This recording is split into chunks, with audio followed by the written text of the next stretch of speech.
जिस शानी से, जिस नाम से, जिस जाने में रहूं। नमो अरिहंत, नमो अरिहंत, नमो अरिहंत कहूं। जिस प्यारे से, जिस ख्वारी से, जिस संसार में रहूं। नमो अरिहंत, नमो अरिहंत, नमो अरिहंत कहूं। जिस ध्यान से, जिस सम्मान से, जिस जहान में रहूं। नमो अरिहंत, नमो अरिहंत, नमो अरिहंत कहूं। है समय नदी की धार के जिसमें सब बह जाया करते हैं। है समय बड़ा तूफान परवल पर्वत झुक जाया करते हैं। अक्सर दुनिया के लोग समय में चक्कर खाया करते हैं। लेकिन कुछ ऐसे होते जो इतिहास बनाया करते हैं, इतिहास बनाया करते हैं। चरम तीर्थंकर श्रवण भगवान महावीर स्वामी के चरणों में कोटि से वंदन अभिवंदन। पूज्य गुरुदेव के पावन चरणों में असीम आस्था के साथ कोटि से वंदन अभिवंदन। सुन रहे हैं आप लोग इस 24वीं के अंतिम तीर्थंकर श्रवण भगवान महावीर स्वामी की एक अमर कथा, उनकी एक अमर कहानी जो सभी के लिए अनुकरणीय है।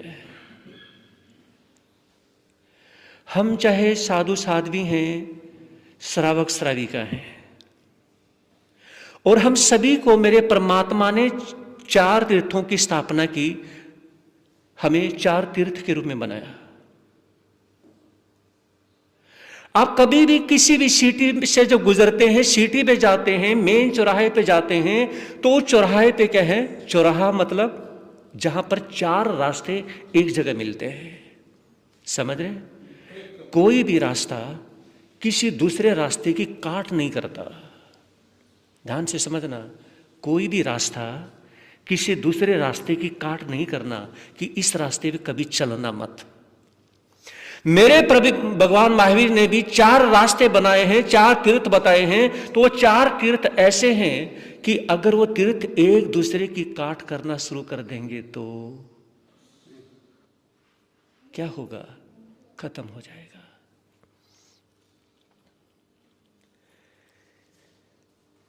आइए परमात्मा की स्तुति करते हैं।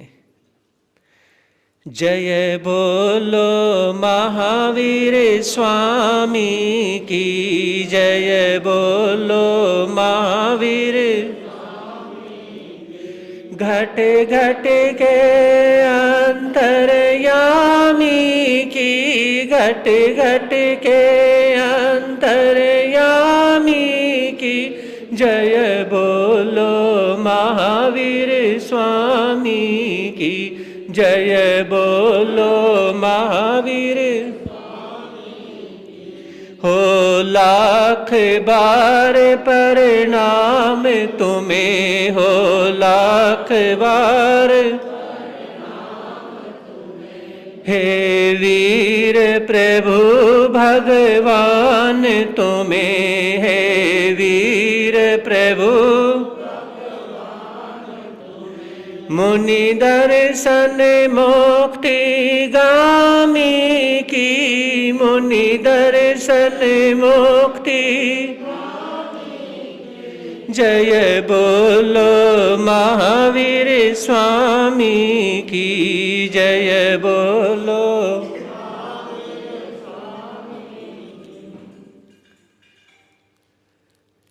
परमात्मा को अगर समझना है तो उसके धर्म को समझना सीखो, क्योंकि परमात्मा को ऐसे हम समझ ही नहीं सकते हैं। परमात्मा को समझने के लिए परमात्मा ने जो रास्ता, परमात्मा ने जो धर्म अपनाया है उसको समझना है। जैसे ही हमने परमात्मा के धर्म को समझा और रास्ते पे चलना शुरू किया तो हमें भगवान भी समझ में आ जाएगा।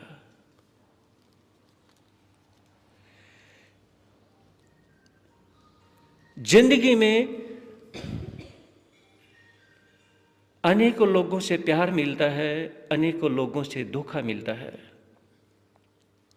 लेकिन जो प्यार मिलता है उनमें किन लोगों का सच्चा होता है ये हर कोई देख नहीं सकता, हर कोई परख नहीं सकता। तीर्थंकर और भगवान, भगवान को भी मोक्ष में जाना होता है, तीर्थंकर को भी मोक्ष में जाना होता है, लेकिन एक तीर्थंकर की व्यवस्थाएं अलग हैं और एक भगवान की व्यवस्थाएं अलग हैं। भगवान सिर्फ भगवान बने हैं, तीर्थंकर सिर्फ भगवान नहीं बने हैं। कल मैंने कहा था कि तीर्थंकर वो बनते हैं जो अपने लिए नहीं, दूसरों के लिए, कि मैंने सिर्फ अपना कल्याण नहीं करना, मुझे तो सबका कल्याण करना है, वो तीर्थंकर बनते हैं। नहीं तो अपने शास्त्रों में 4 प्रत्येक बुद्ध भी आते हैं जो भगवान की नेसराएं में दीक्षा ली और दीक्षा लेकर के जो केवल ज्ञान के दर्शन की प्राप्ति करी और वो कहां चले गए, मोक्ष में गए और वो हमारे भगवान बन गए। लेकिन वो तीर्थंकर नहीं बन सकते जी। तीर्थंकर बनना ये कोई आसान काम नहीं है। भगवान बनना, केवल ज्ञान केवल दर्शन की प्राप्ति करना, मोक्ष में जाना ये आसान है। तीर्थंकर बनना ये सबसे मुश्किल काम है। मतलब 24 में एंट्री होना ये बहुत मुश्किल काम है। आप आत्मा का कल्याण कर सकते हो, मोक्ष में जा सकते हो, तीर्थंकर बनना ये नामुमकिन सी बात है, बहुत नामुमकिन सी बात है।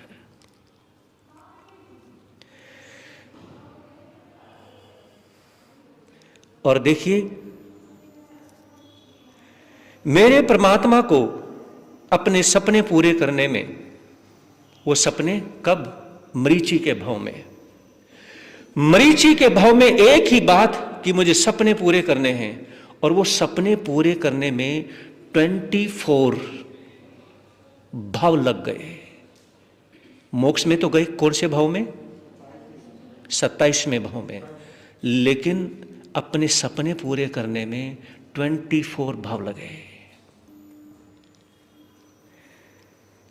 जिनमें खुद का सामर्थ्य है वो भगवान है, और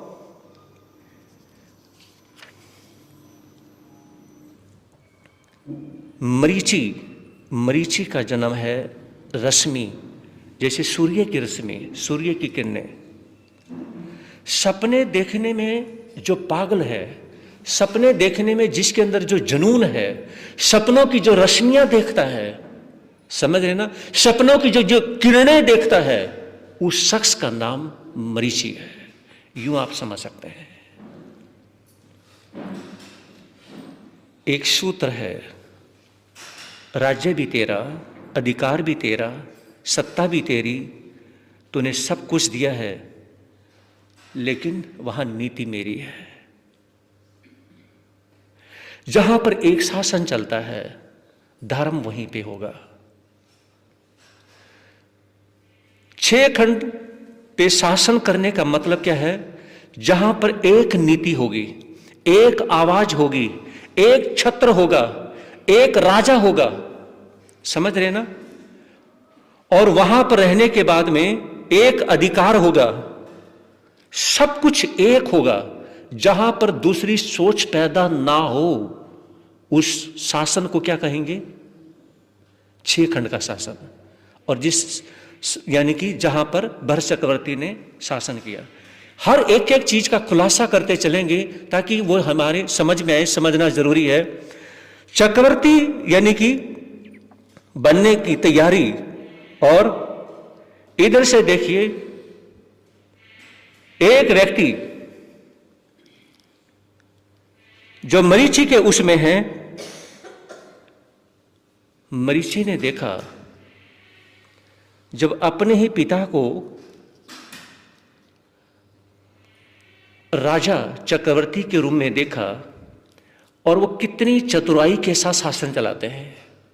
भरत चक्रवर्ती बहुत परफेक्ट, जिसे हम कहेंगे या हिंदी में उसे कहेंगे बहुत एडवांस चतुराई के साथ में शासन करना।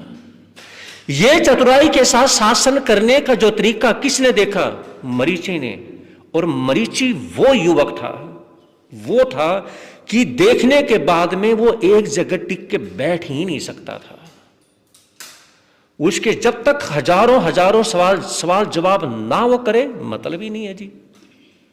उसने विचार किया, मैंने अपने पिता के शासन को देखकर एक फीलिंग नोट करी है, आप भी नोट करना।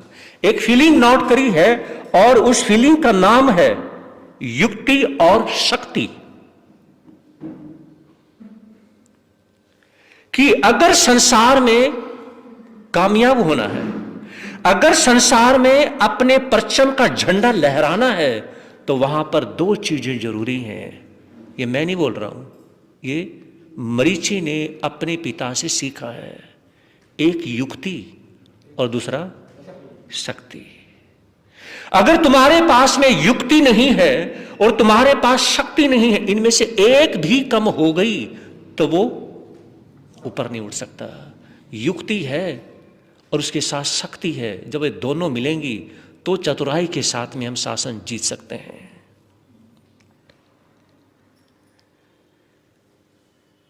अब मैं एक वो दृश्य, इस सीरियल का वो दृश्य आपको दिखाना चाहता हूं, जिस दृश्य को आपने कभी फील नहीं किया होगा। चौथे आरे का ये परिवार देखिए, मरीचि ने जब देखा अपनी परदादी को, जब भी वो सोकर के उठती एक ही माला जपा करती, मेरा बेटा ऋषभ, मेरा बेटा ऋषभ, मेरा बेटा ऋषभ। इतिहास बोलता है अपने बेटे के प्रति इतना प्यार, महावीर ने प्यार शब्द को वात्सल्य में चेंज कर दिया। कहा कि वात्सल्य करने वाली एक मां इतिहास में आज तक पैदा नहीं हुई। अगर किसी ने वात्सल्य की सारी सीमाओं को तोड़ करके अगर किसी ने अपने बेटे से प्यार किया है, वो एक ही मां है, और जिसका नाम है सिर्फ, बोलोते क्यों नहीं, मरुभूति। मरुभूति जितना प्यार वात्सल्य करने वाली इतिहास में आज तक कोई मां पैदा नहीं हुई। आप क्या बोलते हो? आपके मन की बात बोल दूं? आप बोलते हो मूल से ब्याज प्यारा होता है, लेकिन माता मरु देवी ने कभी अपने पोते से प्यार नहीं किया इतना। एक ही बात, मुझे पोता नहीं चाहिए, मुझे बेटा चाहिए। पोते को जन्म मेरे बेटे ने दिया है, मैंने जन्म अपने बेटे को दिया है। जिसको मैंने जन्म दिया है मैं उससे प्यार करूंगी, मुझे और किसी से वो नहीं। उसके पोतों की कोई थोड़े थे क्या, ये बताइए। श्रेयांश कुमार भी उसका था, मरीचि भी यानी कि था, कितने थे, सारे थे। ये तो पड़पोते थे, और भरत क्या है, उसका पोता था, लेकिन भरत से भी वो प्यार नहीं था जबकि उसका पोता था। बाहुबली उसका पोता था, उतना प्यार नहीं था। एक से ही प्यार, सिर्फ एक से ही, भगवान से भी नहीं उतना, मेरी बात सुन रहे हो ना, उतना भगवान से नहीं, पोते से नहीं। इस दुनिया में माता मरु देवी अगर किसी को देखना चाहती है, इस दुनिया में अगर अपनी आंखों से किसी को देखना चाहती है, भगवान को नहीं, किसी को नहीं, सिर्फ एक को देखना चाहती है, मुझे मेरा बेटा देखने को मिल जाए, दुनिया में कोई चीज मिले या ना मिले, बस। भगवान ऋषभदेव ने दीक्षा ली, दीक्षा लेने के बाद में वो मां तड़पती है, तड़पती है, बहुत तड़पती है, रोती है, इतनी रोती है, इतनी तड़पती है, 1000 साल तक, गौर से सुनिएगा, 1000 साल, 1000 ईयर्स तक वो मां अपने बेटे के दर्शन नहीं कर पाई। और ये उसके दिल में टीस पैदा होती है, ऐसा कौन सा मैंने कर्म कर दिया कि मैं अपने बेटे को नहीं देख सकती। पूरे 1000 साल हो चुके हैं, लेकिन जब आज उसके पोते ने कहा कि मैं आपको आपके बेटे के पास अपने पिताश्री के पास लेके चलता हूं, बहुत फूट फूट के रोने लग गई। क्या सच में मैं आज अपने बेटे को देख पाऊंगी? उसे पता चल गया था कि मेरे बेटे को केवल ज्ञान हो गया, कहा कि भगवान के रूप में मैं दर्शन कभी नहीं करूंगी। समझ रहे हो ना? भगवान के रूप में मैं ऋषभदेव के दर्शन कभी नहीं करूंगी, दर्शन करूंगी अपने बेटे के रूप में, बस। विचार करिए, जब ये कहानी पढ़ता हूं, सुनता हूं, मुझे एहसास होता है कि आज जब एक माँ अपने सीने से लगाने वाले उस बच्चे को छोड़ करके और दीक्षा देती है ना, उसमें उस माँ ने जन्म दिया और दीक्षा दी। देखिए, माँ ही होती है। तो जब ये हुआ तो उसमें एक बात याद आ गई, इतिहास का एक ऐसा प्रसंग जो कि सुनना बहुत जरूरी है। माँ हो तो मरु देवी जैसी और पिता हो तो राजा शरणिक जैसा। राजा शरणिक जैसा पिता नहीं मिलने वाला।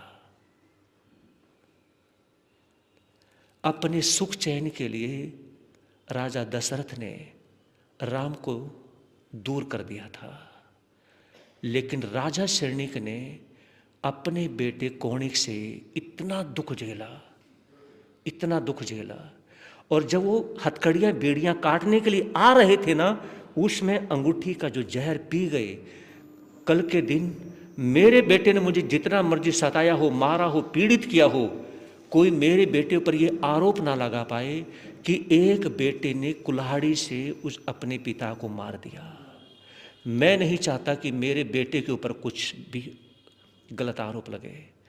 और क्योंकि कौणिक तो हथकड़ियां बेड़ियां काटने के लिए आ रहे थे, समझ रहे हो ना, लेकिन राजा शरणिक समझ गए कि ये मुझे मारने आ रहे हैं, और अंगूठी का जहर चूस गए, पी गए और खत्म हो गए।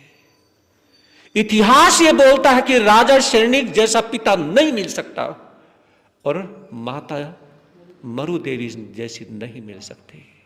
माँ हो, अगर किसी को माँ मिले तो माता मरु देवी जैसी मिल जाए, और पिता मिले तो राजा शरणिक जैसा मिल जाए। जरा सी बात आपके मन में हो जाए, आज के जो पिता बनते हैं वो एक बेटे ने जरा सी सेवा क्या करी और उसके हो गए, और दूसरे के बेटे, दूसरा जो बेटा है उसी का है, उसके सीने पे लात मार देते हैं और फर्क पैदा कर देते हैं हिस्सा बांटने में। समझ आ रही है? तो इसलिए कहा जाता है राजा शरणिक जैसा पिता नहीं हो सकता। विचार करिए, एक रोज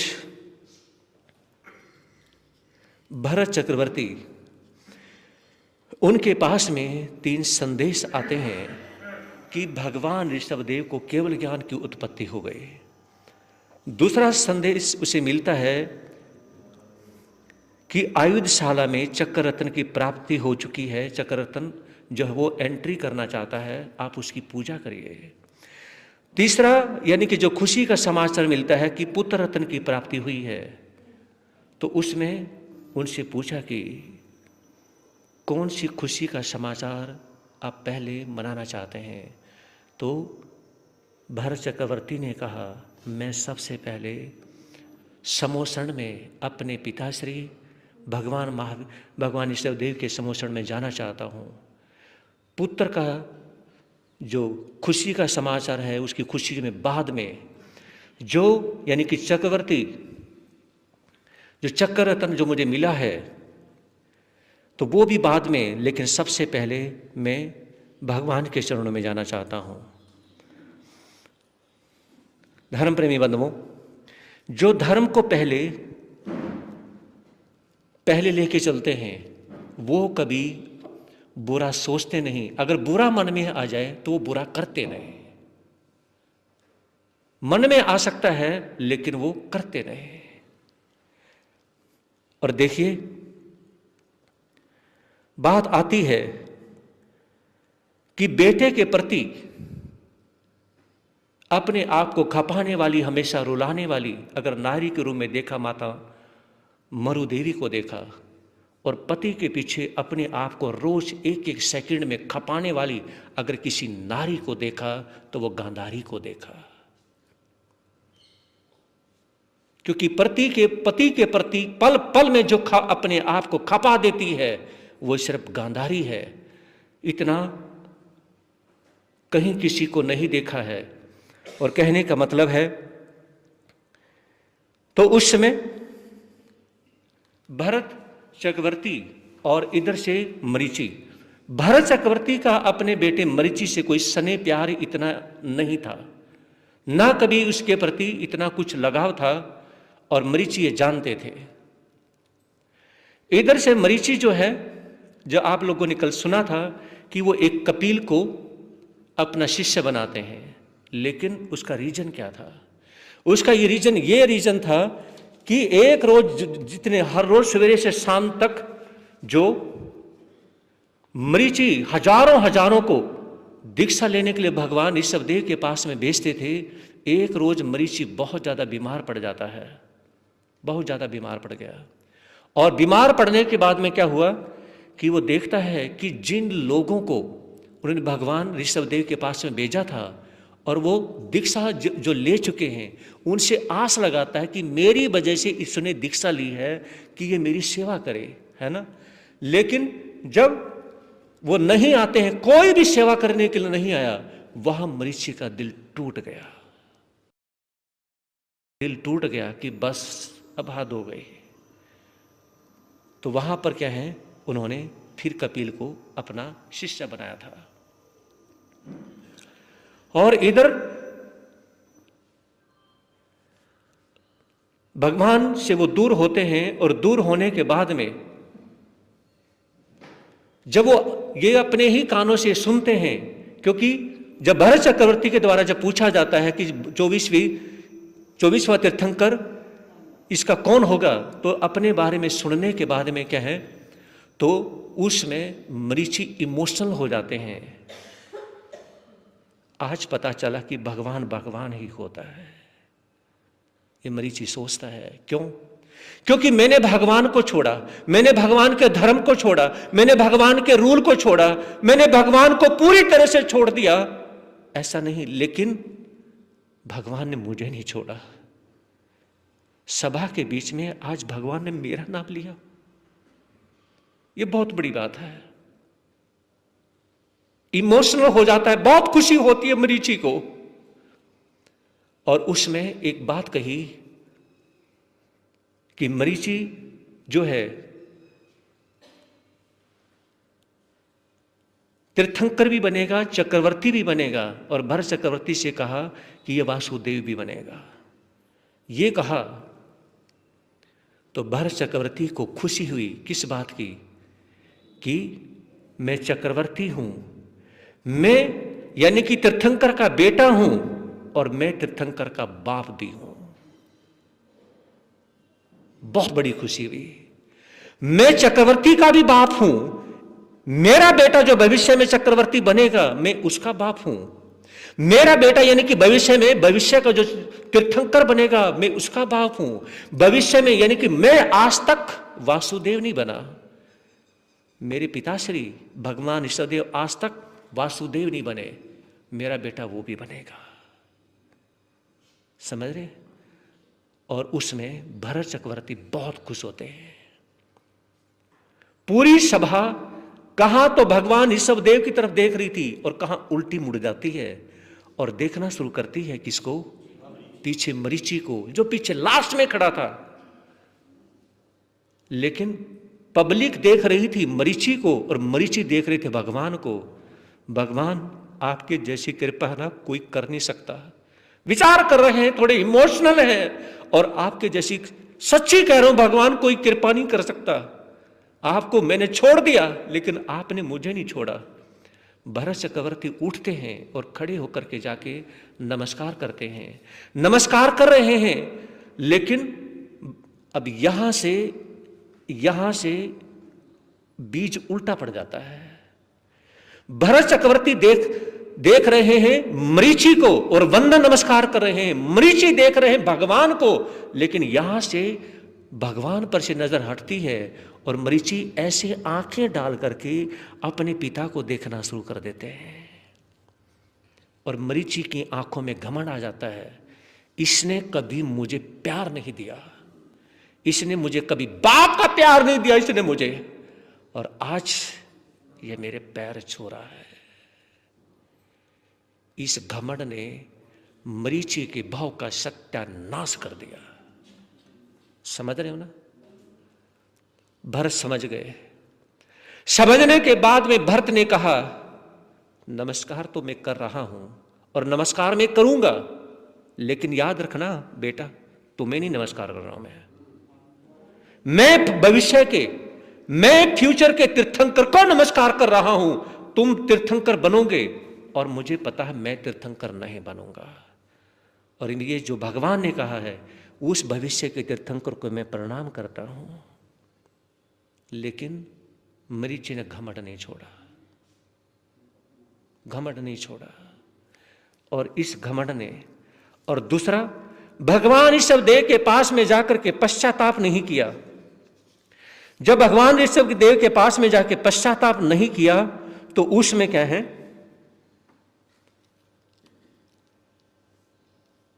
वो गर्त की तरफ चले जाते हैं। लेके चलता हूं आपको एक पल की तरफ, महाभारत की तरफ। गुरु के सामने दुर्योधन नहीं झुकता है, भगवान के सामने गोशालक नहीं झुकता है, धर्म के सामने नहीं झुकने वाले आज भी अनगिनत ऐसे लोग हैं। पास्ट में यानी कि भूतकाल में भी ऐसे हैं और भविष्य में भी ऐसे अनंत अनंत लोग होंगे जो धर्म के सामने नहीं झुकेंगे। समझ रहे ना? लेकिन ये देखिए, भगवान के सामने नहीं झुकने वाला पैदा कौन हुआ? गोशालक। और गुरु के सामने नहीं झुकने वाला पैदा कौन हुआ? दुर्योधन। समझ रहे ना?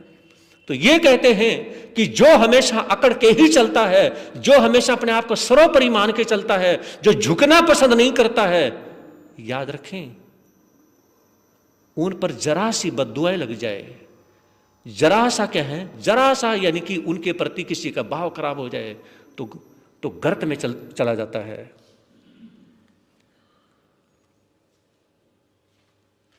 तीर्थंकर परमात्मा बोलते हैं, जिस प्रकार से खरगोश जब चलता है ना, उसके कदमों की आहट नहीं आती, उसी तरह से जब घमंड आता है तो उसकी आहट नहीं आती, उसकी कभी आहट नहीं आती।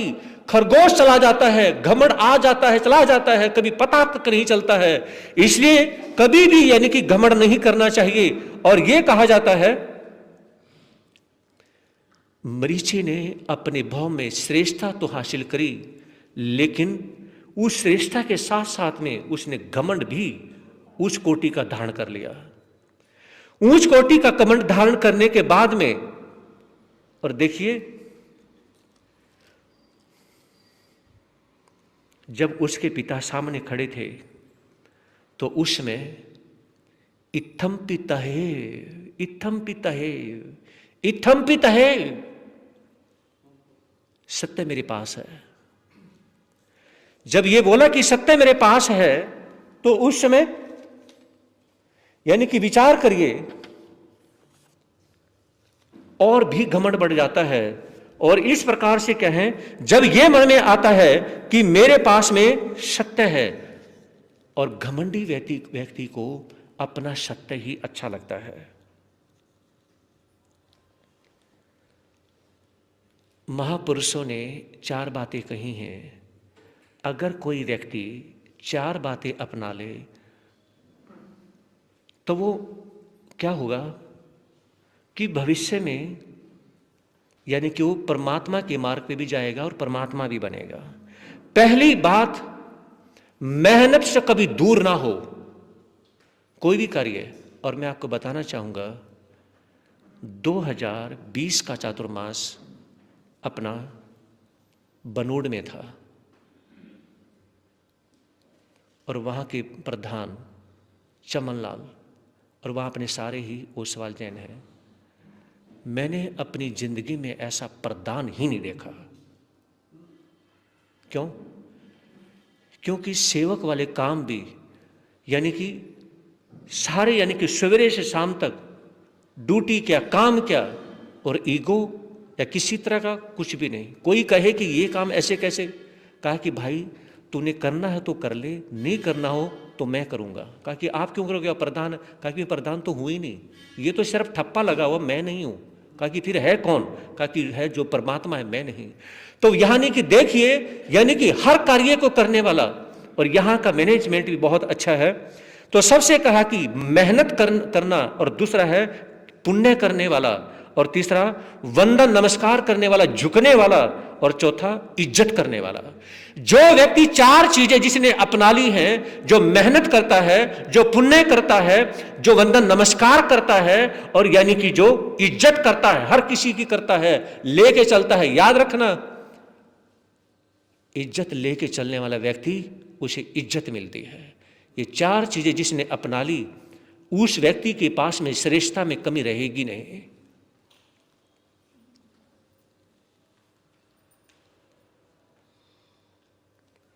यहां से अब अगले जो जन्म, अगले जो भाव, वो बिगड़ने जा रहे हैं।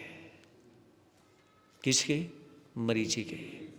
यहां से यानी कि पहला उसका जो भाव, नैसार का भाव, नंबर 1 भाव, इससे अच्छा भाव ही नहीं, समझ रहे ना। नंबर 2 भाव मरीचि का, यहां अच्छा भी मिला और यहां बुरा भी बहुत ज्यादा हुआ। बुरा इतना ज्यादा हुआ कि अगले 13 जन्म पूरी तरह से बिगड़ गए, पूरी तरह से बिगड़ गए। और सबसे बड़ी बात, मरीचि ने अंतिम समय तक अपनी गलती को स्वीकार नहीं किया। गोशालक ने जब भगवान महावीर को कहा था कि आप 1 सप्ताह में मर जाओगे, क्योंकि तेजोलेशा छोड़ी थी, लेकिन भगवान महावीर ने कहा कि मैं तो नहीं मरूंगा, लेकिन तू जरूर चला जाएगा। और 1 सप्ताह के बाद में जब गोशालक का समय आया ना, उसे एहसास हुआ कि हाँ, अब मेरा शरीर छोड़ने का टाइम आ चुका है। तो उसमें गोशालक ने भगवान महावीर के चरणों में माफ़ी मांगी। मैं अपनी गलती को स्वीकार करता हूँ। मैं अपने आप को भगवान मानता था, भगवान मैं नहीं हूँ, भगवान आप हैं, और मैंने बहुत बड़ी गलती करी। हो सकता है कि मैं माफ़ी मांगने के लायक ना हूँ, फिर भी आप एक तीर्थंकर हैं, भगवान हैं, मैं आपसे माफ़ी मांगता हूँ, मुझे माफ़ कर देना। मैंने बहुत गलतियाँ करी हैं, गलती तो इतनी करी कि मैं माफ़ी मांगने के लायक भी नहीं हूँ, फिर भी भगवान है, आप तीर्थंकर, मुझे माफ़ कर देना। अंतिम समय में जो माफ़ी मांगी, तो उसमें इंद्रभूति गौतम जो प्रधान शिष्य थे, पूछा, प्रभु क्या इनका कल्याण हो पाएगा कभी? भगवान महावीर ने कहा, अनंत अनंत, काउंटिंग नहीं है, अनंत अनंत जन्म मरण करने के बाद में गोशालक की आत्मा का भी कल्याण होगा। कहा कि क्यों? इसलिए क्योंकि इसने मरने से पहले माफी मांग ली। महात्मा गांधी बहुत ज्यादा जिंदगी भर रोते रहे, अभी अभी वो छोड़ करके गए थे, क्योंकि यानी कि और अपने चाचा की ड्यूटी लगे, रात के 12 या 2 का टाइम था, और जैसे ही चाचा ने फिर गेट बजाया तो उसमें उन्हें बहुत बुरा लगा कि अभी तो मैं आया हूं, वहां वहीं पे तो था। तो चाचा ने कहा, बेटा तेरे पिताजी चले गए। तो उन्हें बहुत दुख हुआ, पत्नी की मोहब्बत को छोड़ देता, थोड़ी सी देर तक और रह जाता, अंतिम समय में अपने बाप के दर्शन कर लेता। जो बेटा बेटी अंतिम समय में माता पिता के पास नहीं होते, अपनी गलती की माफी नहीं मांगते, अंतिम समय में उनकी सेवा नहीं करते, याद रखना उनकी आत्मा उनको माफ नहीं करेगी। समझ रहे? कोई माफ नहीं करेगा। और ये टीस हमेशा हमेशा के लिए महात्मा गांधी के दिल में रहा। लेकिन अंतिम समय में गोसालक ने माफी मांगी, लेकिन मरीची ने माफी नहीं मांगी। काश अगर उस अंतिम समय में जाकर के वो भगवान ऋषभदेव के चरणों में जाकर के माफी मांग लेता कि प्रभु आप तो भगवान ही रहे, आपने तो यहां तक भी बता दिया कि मैं 24वां तीर्थंकर बनूंगा, लेकिन मैंने आपको छोड़ दिया, और वहां जाके माफी मांग लेता तो सब कुछ सुधर जाता। लेकिन उसने माफी नहीं मांगी। एक बात आपने सुनी थी लगभग 4-5 दिन पहले, कर्म का खेल नहीं, जिंदगी में रिश्तों का खेल होता है। याद रखें, 5% हमारी जिंदगी में जो कर्मों का जो बंधन होता है, जो बुराई का बंधन होता है, वो 5% कर्मों की वजह से होता है। लेकिन 90-95% जो हमारी जिंदगी में जो बुराई का किसी तरह से जो बंधन होता है, जो पाप का बंधन होता है, कुछ भी यानी कि वो रिश्तों की वजह से होता है। क्योंकि रिश्तों के साथ हम गलत करते भी हैं, रिश्तों के द्वारा हम गलत झेलते भी हैं। समझ रहे हो ना? तो यहां पर एक बात जरूर नोट करने की है, वो ये, अगर आप जिंदगी में सच नहीं बोल सकते तो शुभ जरूर बोलना। जिंदगी में सच नहीं बोल सकते, लेकिन मेरे भगवान महावीर ने, जब आप यानी कि प्रतिक्रमण पढ़ते हैं ना, तो उसमें 4 प्रकार की भाषाएं आती हैं, वचन गुप्ती के विषय में आती हैं। उस बोला जाता है कि सत्य भाषा, असत्य भाषा, मिश्र भाषा और व्यवहार भाषा। जहां सत्य बोलने से किसी की इंसल्ट हो, सत्य बोलने से किसी के प्राण जाएं, तो सत्य भाषा मत बोलिए, वहां व्यवहार भाषा का प्रयोग करिए।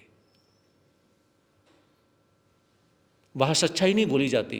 किसी की इंसल्ट हो रही, किसी की रिस्पेक्ट, इज्जत जो हो चौराहे पे आ रही है, तो ऐसा सत्य नहीं बोलना है। तो यहां पर यह बात आती है कि सच नहीं तो व्यवहार यानी कि शुभ जरूर बोलना। जिंदगी में शुभ बोलो, अच्छा बोलो, उससे बचने की कोशिश करो। एक बार यानी कि जो निंदा चुगली करना है, झूठ बोलना है, वो आपको बहुत मीठा लगेगा, लेकिन उसका अनंत जन्मों तक उसका जो है ऐसा जहर बनता है जो हमें यानी कि तड़फाने के लिए काफी है। और जन्मों जन्मों तक यानी कि हम तड़फते हैं। जरा सा किसी के बारे में बुरा बोल देते हैं, बुरा सुन लेते हैं, थोड़ा सा बुरा कर देते हैं, लेकिन वो झेलना कितना पड़ता है, विचार करिए। मरीची ने ऐसे कौन से गलत कर्म कर दिए? किसी को गाली उसने नहीं दी, मारा पीटा उसने नहीं। समझ रहे हो ना?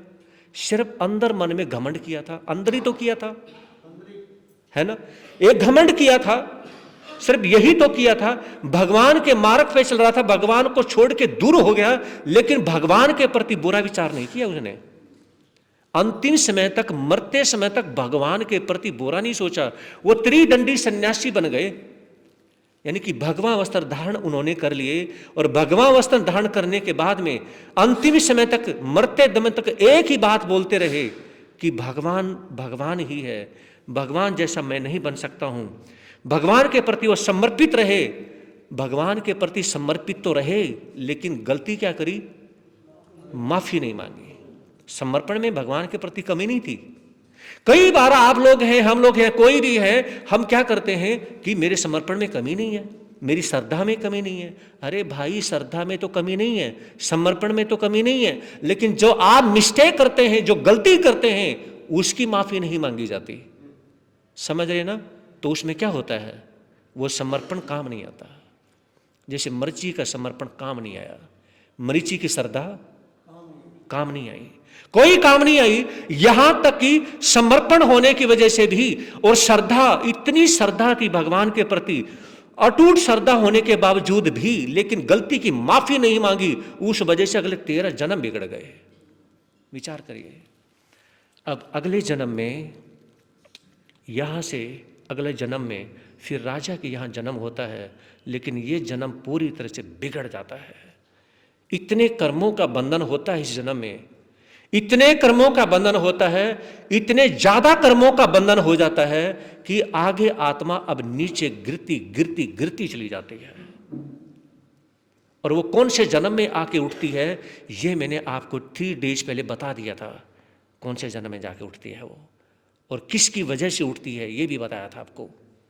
आगे आएगा, तो मैं प्रसंग आएगा, दोबारा से डिटेल से मैं समझाऊंगा, क्योंकि अब यहां से क्या है, शुरुआत हो चुकी है नीचे गिरने की, यानी कि, और इस प्रकार से, क्योंकि ये जो अब तीसरा भाव आ रहा है तो मनुष्य गति का भाव है, तो यानी कि एक प्रकार से मनुष्य गति में भी राजा का भाव, लेकिन यहां से पाप की शुरुआत हो जाती है।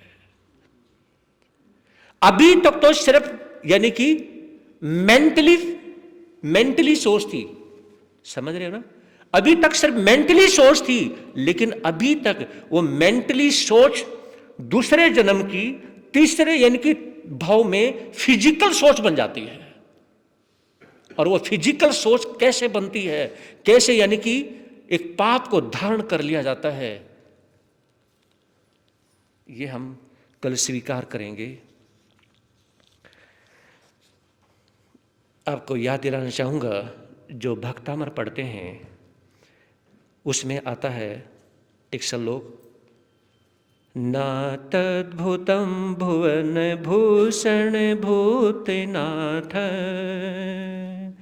भूतैर्गुणैर्भविभवन्तं विष्टुवन्तः तुल्या भवन्ति भवतो ननु तेन किं वा भूताश्रितं य नातं समं करोति। कोई आश्चर्य नहीं कि आपकी कोई भक्ति करे और वो आपके जैसा ना हो सके। अगर समग्र रूप से अगर कोई आपकी भक्ति कर ले तो वो आपके जैसा हो जाएगा। इस बात को मैं 100% मानता हूँ। ये कौन कहते हैं? आचार्य मानतू कहते हैं कि अगर कोई 100% शुद्धि के साथ में भगवान की भक्ति करे तो वो भगवान जैसा बनेगा। इसका उदाहरण आपको दे दिया मैंने, उसमें कोई शंका नहीं है।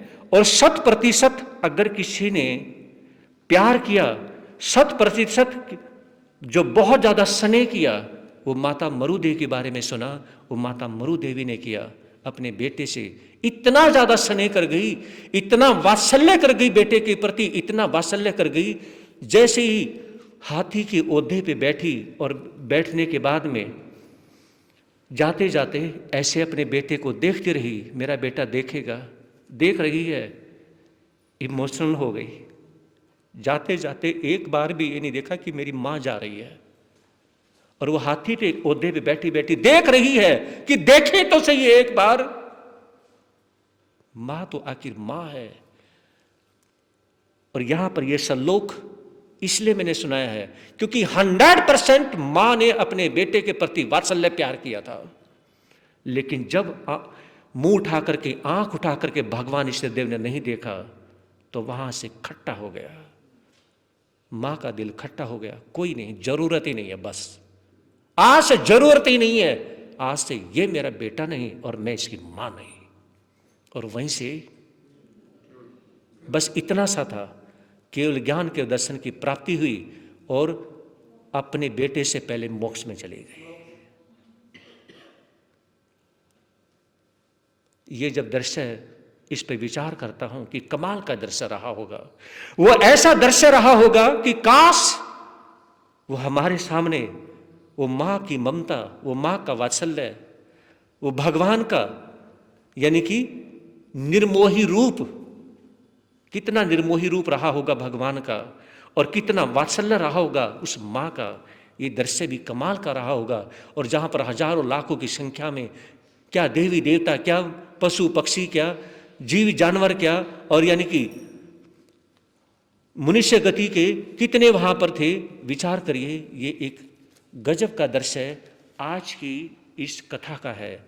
तो कल कौन सा दृश्य आपके सामने आएगा? तीसरे भाव का, जो अब यहाँ पर एंट्री हो चुकी है। और मैं कहना चाहूँगा कि इतना ही, जब भी गलती हो उसके लिए उसी समय मिच्छामि दुक्कडम बोल दें, क्योंकि अगर आपने 12 घंटे तक मिच्छामि दुक्कडम नहीं बोली तो बहुत ज़्यादा पाप का बंधन होगा। समझ रहे हो ना? बहुत ज़्यादा पाप का बंधन होगा। अगर आपने 1 साल तक मिच्छामि दुक्कडम नहीं करी, गौर से सुनिएगा, अगर आपने 12 घंटे तक नहीं करी, आपने 1 महीने तक नहीं करी, उसका सोल्यूशन है। आपने 2 महीने तक अगर मिच्छामि दुक्कडम किसी से गलती करने के बाद में नहीं करी, उसका सोल्यूशन है। 6 महीने तक गलती करने के बाद में माफी नहीं मांगी, उसका सोल्यूशन है। अगर 1 साल क्रॉस कर दिया, उसका कोई सोल्यूशन नहीं। हाँ जी, उसका कोई सोल्यूशन नहीं है। बस फिर तो तैयार हो जाइए उसको भोगने के लिए। अब वो जिसके साथ गलती करी है, अब वो आपसे अगले जन्म में बदला लेगा, आप उससे लोगे, और ये कितने जन्मों तक, कब तक चलेगा पता नहीं। कोई ऐसे महापुरुष पैदा होंगे, उनके चरणों में दोनों इकट्ठे होंगे और दोनों को समझाएंगे, और काश वो दोनों समझ पाए। समझ रहे ना? काश वो दोनों समझ पाए तो वहां वैर विरोध खत्म होगा ना। तो तब तक उनमें से, दोनों में से एक मोक्ष में नहीं चला जाएगा, तब तक वैर विरोध खत्म नहीं होगा। जैसे भगवान पार्श्वनाथ मोक्ष में चले गए थे और पीछे जब रह गए थे कमठ, कहा कि तो मैं कुछ कर ही नहीं सकता। अब 9 भाव का जो नाता था, अब तो मैं 10वां भाव बना ही नहीं सकता। तो आज इतना ही उस भगवान की कृपा है, आचार्य भगवान गुरु की कृपा है कि मैं आपके समक्ष सुना रहा हूँ। मेरे पास वो सामर्थ्य नहीं है, ईमानदारी से मैं कहता हूँ। जो भी है वो गुरुओं का है, जो भी है आचार्य भगवंतों का है, जो भी है भगवान का है। प्रभु बस आपकी कृपा मिलती रहे तो सामर्थ्य आ सकता है, न तो अपने पास सामर्थ्य नहीं है। इतना सी कह करके विचारों को विराम दूंगा।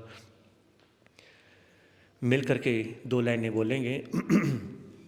100 वर्ष की जिंदगी से अच्छे हैं, अच्छे हैं धर्म के 2-4 दिन। 100 वर्ष की जिंदगी से अच्छे हैं, अच्छे हैं धर्म के 2-4 दिन। जिंदगी की हर खुशी से अच्छे हैं, अच्छे हैं धर्म के 2-4 दिन। जिंदगी की हर खुशी से अच्छे हैं, अच्छे हैं धर्म के 2-4 दिन।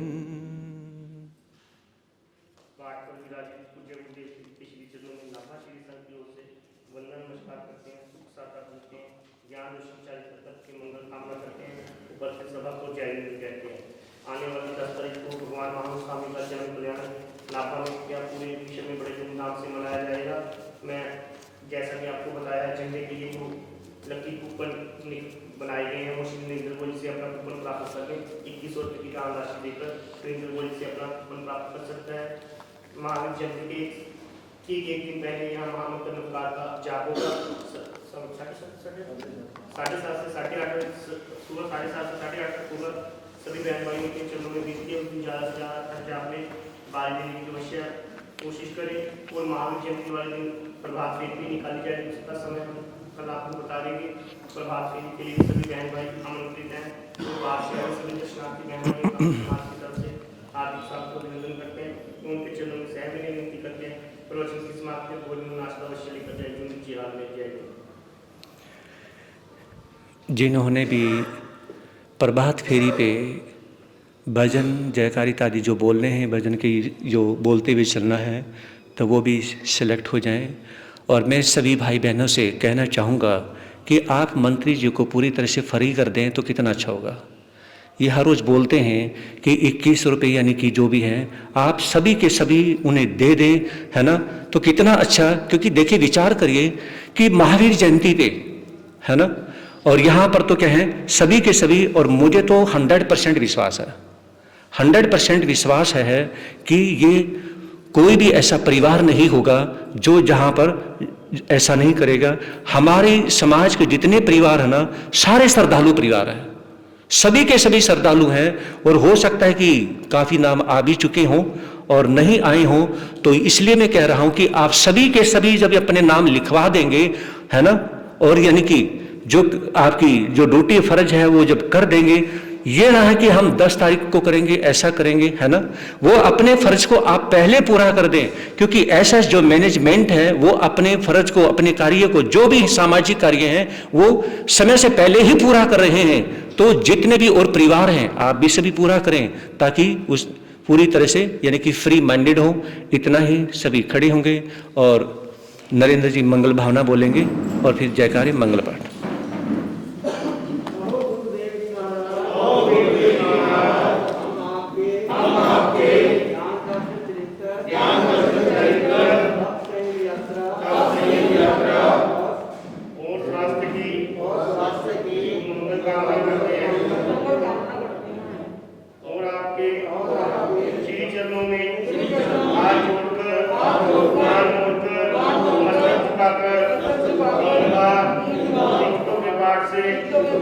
नमस्कार करते हैं।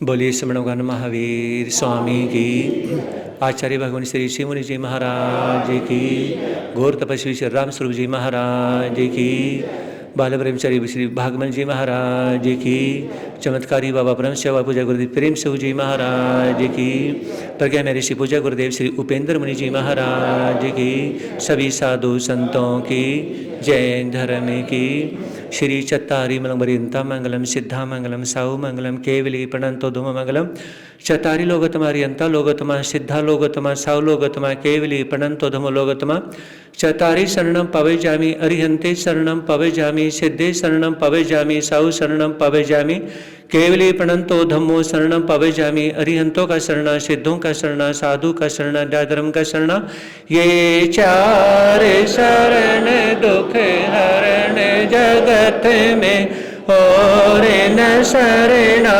कोई, जो भव प्राणी करे आचरण उसका अजर अमर, उसका सदा ही मंगल हो।